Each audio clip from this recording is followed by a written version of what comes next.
South Sound Connection is back.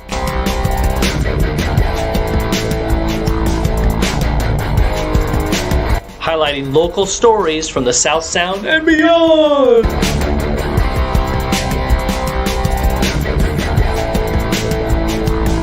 Brought to you by All American Restoration Services and the DYOJO podcast.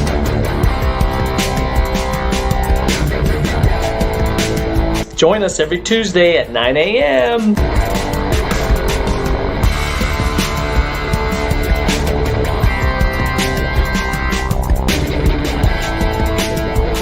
Sound Connection. Okay, here we are. We're back. This is, as you heard in the promo by our hype man, season 2. So we're excited to be here. We're excited. I'm excited to be here. We're just here so we don't get fined. We're sharing local stories. Made in the South Sound is the theme of season 2. So one of the hidden gems in Tacoma is a company you may or may not have heard of, Rite in the Rain. They are made in the South Sound, born and raised, and still proudly operating here. So we're going to bring in Ryan McDonald. We wrote an article, I think it was last year, maybe it might have been 2 years ago now, but had a real fun time to sit down and tour the facility, which is here again in Tacoma. And so we're going to talk about the secret sauce being made in the South Sound. Let's bring Ryan in. Good morning. Morning, John. How are you doing? So far, so good for a Tuesday. So, we had a fun time. That wasn't last year? So that's almost 2 years ago that we did a tour through the Rite in the Rain facilities. Yeah, I want to say it was early 2020 before COVID. Yeah, you're probably right. Yep, that sounds right. Or late 2019. So you all survived, right? You are proudly made in the South Sound, and I think last time we talked. Okay, so people don't know. Maybe some people don't know Rite in the Rain. In the Pacific Northwest, obviously it rains a lot, right? And I remember in doing the research and in talking to you, so it used to be when people would write in the woods, there was a tally board, which was literally like a cedar shingle covered in wax, and then they'd scratch their notes on it, right? Exactly. Yeah, that was actually the grandfather of Rite in the Rain. It was coated sheets, like you said, of cedar shingles. Yeah. And they'd scratch their notes onto that. And Jerry Darling, the founder of the company, he and a chemist buddy of his named Buffington came up with this coating that could coat paper. Yeah. And so then they hand dip sheets, and this is all like pre-World War I. Yep. And so they were hand dipping sheets for the timber surveyors. And after the war, Jerry comes back and kind of starts the company in earnest. That's crazy. So imagine, if that innovation didn't happen, we'd still be, because now it's evolved into scientific geological studies. Pretty much anybody that's out in the rain. I know you got the military versions and law enforcement, medical people, EMT and firefighters, those kinds of things. So if they're all still writing on pieces of wood. Right. Well, and you asked how things were going with COVID. That one of the reasons why I'm obviously in the building now and have been. My team has all been working remote, my marketing team, ever since it started. But I've been in the office nearly every single day. But the production plant has been going full tilt because we supply a ridiculous amount of products to law enforcement, first responders, and the military. So yeah, they kind of count on our stuff to do their job, and they don't want to use pieces of wood, and it's really expensive to supply every single soldier with a tablet of some kind that can survive a blast of any kind. Well, it's, even in construction industry, right? Some of us still prefer handwritten notes, or sketches and those kinds of things. So you've got all kinds of adaptations. And yeah, there's just I still really enjoy reading a physical book. So there's and then technology is great as long as you can depend on it, but when it doesn't work, it's useless. Right. So it seems like there'll always be a place for paper. Well, I think last we spoke, you had some employees who had been there, either coming up on 30 or 30 plus years. Is that still the case? It is, yeah. So we've got two of our printers, just coincidentally, they kind of started at the same time, or roughly about the same time, nearly 30 years ago. So Jeff Slusher, he's been here, I think about 29 years now. And then Mark Sawyer, who's they're both local guys, but Mark is super local. He's a Tacoma Puyallup guy. He's been here just over 30 years now. So wow. Yeah, it's great. We have a lot of folks who have been here a long time. I've been here for, oh gosh, in next month will be 22 years? 22. So you're still one of the newbies? No, not anymore. There's only a handful of people that have been here longer than me now, but for a long time, I was still one of the newbies. Yeah. That's awesome. Well, okay, so made in the South Sound, you guys got the secret sauce. So let's start there. Any nuggets of wisdom you can drop on the thousands and thousands of people listening and watching? Do you have any idea what is that secret sauce to keeping people around? Because a lot of people are having trouble attracting, developing, and retaining talent. So what any nuggets, anything you observed that helps keep people around? Yeah, that's a great question. So yeah, I've been here, like I said, a long time. And so I've had the chance to kind of think on that question a lot over the years as I've hired people, as people have cycled through. And it's true, there have been people that have stayed here a long time. And what's that formula that creates longevity? There's a few things. I think open and honest communication with your employees. I'll give a shout out to Todd and Scott Silver, who own this company outright for decades. They hired me a long time ago, and they really put the employees first. They had a phenomenal. I'll be deadly honest right now. They had a phenomenal 401k program that they put together for every full-time employee, which was 12%, not matching, but 12% of your annual income they put into your 401k, which is unheard of. And I really benefited for that just personally, and so did everyone else here. Yeah, they really believe in investing in their employees, and they put their money where their mouth is. We had fun events just with the staff nearly every month, every other month maybe on average. During their tenure here, we'd go bowling at Pit Chalet. We'd do laser tag out in UP. We'd do, we'd just do fun things. We'd go play kickball down at Owens Beach. Nice. Which is all getting redone right now. Did you see that? Yeah. Yeah.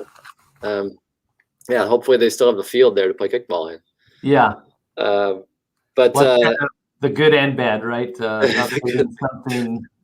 Sometimes it makes it very, very beautiful, but also takes away some of the classic appeal, right? That's true. Yeah, we've been going there since a kid, so it'll be weird to see it all changed. Yeah, so I think it's just investing in your employees. It doesn't hurt that we make a product that's unique and interesting, and it's something that people need to do their job. So there's a lot of pride in that we take in making our product. It's really just care for your employees, and like I said, just communicating with them in an open, honest way, and treating everyone like adults. Yeah, it's just gone a long ways, and I've certainly paid the dividends for it, and a lot of people have here too. Well, I think that was cool when you and I were talking, and then writing the article. Jerry Darling was kind of the visionary that got it going, right? And then Lloyd Silver kind of came into the picture, and their dynamic relationship really helped grow the business, right? And then, like you talked about, the brothers, Lloyd's sons, one was kind of the sales and money, and one was more the operations, right? If I remember that correctly. Yeah. So Todd was the marketing sales guy, and he's the one that hired me. And then Scott was the more internal finance and production guy. Yeah. And so they really had a good bond. They were Yeah. It was cool to watch them like every day work together because brothers, they fight a lot and don't get along. But these two were like best friends, and they rarely got on each other's case. And because they were so kind of different personality wise, Yeah. it created a really nice kind of yin yang balance in the company. Yeah. And so it's like it was a very stable home to grow up in. Huh. With their Yeah. Yeah. Yeah. Well, and you see that a lot of times in business, partnerships, or you got the employee management dynamic, just people not always respecting each other's input and those kinds of things. So that's unique and a beautiful thing, right? When it happens. So what about the secret sauce? Maybe we just gave away the answer to the question. As far as being longevity, I know Rite in the Rain is proud to be rooted in Tacoma and has made a commitment to staying in the area. Any thoughts, and maybe particularly that carried you through 2020? What's the secret sauce? Gosh, being needed was certainly a big part of that. Supplying products to the first responders and military was kind of what got us into COVID in a I'll say positive way, in air quotes, just because it's tough to call any of the situation we've been in for the last umpteen months positive, but it was good to have a purpose and a need. I think that keeping the production line going in the capacity that we have was a positive thing. We had only 2 cases of COVID during this entire time, and they were both isolated incidents. Actually, our CEO got it. Wow. He was one of the 2, and he doesn't know where he got it from, and his kids and his family never got it. So complete mystery. Huh. So yeah, it was. We just took all the right precautions. I think our HR director did a great job of, again, communication and kind of staying on top of the daily check-ins, the thermometer things, all the stuff we had to do to be proactive, to stay healthy. So yeah, the company's done a really good job, and I think everyone's felt pretty safe. And then those that can work from home, they have, and they've been encouraged to do so. And I know I can speak for my team. It's been great. We've been just as productive, maybe you could argue more productive, with my team working from home than in the office. So it's, I think that's a double-edged sword in a lot of cases. And for some companies, it's just not possible, and I understand that. But for some of the folks here, especially again in my department and the sales department and a few others, if you can stay home, do your job, do it, and you'll be trusted to do it. Yeah. And so there's some trust, and there's some, there's a level of commitment and investment there, and I'm just really, I guess I'm just really proud of my department because they've come through this whole thing. So are you guys, you got kits that you send people home with like a trough and the secret sauce, and everybody's still hand dipping the paper? Then is that it's work from home is Yep. Hand dipping each sheet individually. Everyone's got a quota of 1,000 sheets a day. Well, you mentioned though being needed, right? And if I remember correctly, when we were talking about, particularly like the military contract, you all knew that was going to potentially be high volume, right? But that was kind of a shift, right? I mean, it's not always. A lot of businesses, if you grow too big, too fast, that can be a very dangerous thing, right? And I think most people that work with the government know, they have certain requirements, and and so it's all those metrics, right? So it's not like all of a sudden this opportunity comes and everybody's like, yeah, let's do this, right? Because if it's too good to be true, it probably is, right? Yeah. So any do you remember that and maybe just in broader terms about, when an opportunity comes, that process of you can't necessarily see, well, this could be something that'll get us through COVID, right? That's obviously not a conversation you had. No. But any thoughts on recognizing an opportunity and positioning your team to, understand it and seize upon it? Yeah, I think it was early on during the process where we said, okay, we got to keep the funnel to the military and the government flowing, and that was pretty encouraging for everybody. Because, like you said, it's a big part of our business. It's not like a flash in the pan thing that's here and then gone. But once you've got it, like we've had since the early 2000s, you got to keep feeding that beast. Yeah. Because there's government restrictions and requirements where, if they place an order, you got to ship it. And, we got to keep that wheel turning. So that was a big part of the early conversations. There was some, I'll be honest, there was some interest in maybe chasing down some of the COVID related product stuff. Like, hey, should we make some sort of, I don't know, like mask things or what types of products are going to start selling really well, like home office products. Should we focus on that?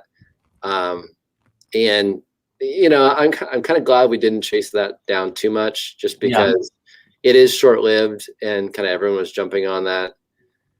We do have a antimicrobial copier paper actually coming out next week. So it's somewhat COVID related, but it's something that also has been asked for years. Antimicrobial copy paper. Yeah, it's mainly there's a market there for health professionals, specifically in hospitals. There's still a lot of paperwork done. In hospitals, and it's something that's kind of come up in conversations for a long time. And but that ties into as well, like what the points of transmission are often points that we don't always think about, right? Like your keyboards, doorknobs. Everybody thinks of the toilet or the gross things, but it's a lot of times it's phones, any of those shared things, right? Yeah. We do have a question. I'll put this up. Thomas Price is listening. He said, can you share anything about the COVID-19 practices you had to put in place for production? Sure. The HR person would probably be better to answer this question, but I can tell you the entire facility, production and otherwise, we have a temperature check when you first come in the door. And then there's a survey that the HR person put together that it basically correlates with the Washington State questions on, have you been exposed to somebody that's had COVID? Have you had temperature? Do you have achy? All the questions. So you have to answer that every day. You submit it. And then if somebody is like, if you have any of those symptoms, you're supposed to stay home. And then if you test positive, you have to report it to HR. And then HR is responsible for doing who's been in contact with this person in the last umpteen days, triage, quarantine them. And so again, fortunately, it's only happened twice during this entire time. And then no other person has come down with COVID. So we've been, I'd say lucky, but also we've been very proactive. Yeah.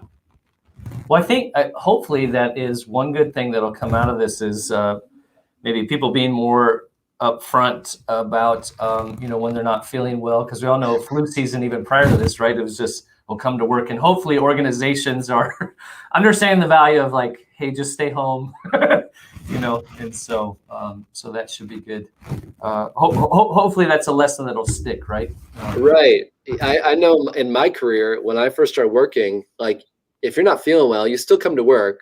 Yeah. And, if you're running a serious temperature, well, then you need to stay home. But if you're just not feeling well, you need to come to work and do your job. And that certainly has changed over the years. Like if you're not feeling well at all, stay home. Yeah. Well, it's so much better to have one person stay home and then get your whole staff sick, right? So, any other? I know we've ran over time on what we committed to. You're a busy guy. Thank you again, Ryan, for again being generous if anyone gets a chance to go tour the facility, it is really cool to see. And it's made in the South Sound. It's right here. And so, any closing thoughts on secret sauce or things you're looking forward to in 2021? Well, just like everybody else, we're looking forward to getting back to normal. We're looking forward to having our facility open to the public again as soon as whenever that's going to happen. And so we are open for tours once that happens, and we have a little storefront shop that we run. But again, it's we're just looking forward to everything kind of opening back up. And then we've got a ton of new products. I mean, we've been quarantined together, so during our time here, we've been making new products. So we've got a bunch launching in the next several weeks, and so keep your eyes out. If you're not signed up for our email, get on our website, and you can do that at any time. Awesome. All right, Ryan. Well, thank you again so much, and we'll see you in person soon sometime. All right, sounds good. Thanks, John. All right, man. All right. Well, there you go. South Sound Connection is back. We've got a roster, a lineup of guests for Made in the South Sound for this season 2. We posted a recap of season 1 and a roster for season 2, shows you can be looking forward to at allamericanres.com, allamericanres.com. Our sponsors are the DYOJO podcast and All American Restoration Services, both based out of Tacoma.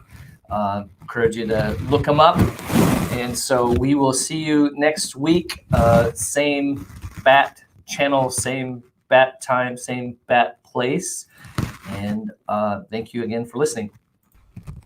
Boom. Another South Sound Connection live. South Sound Connection is back.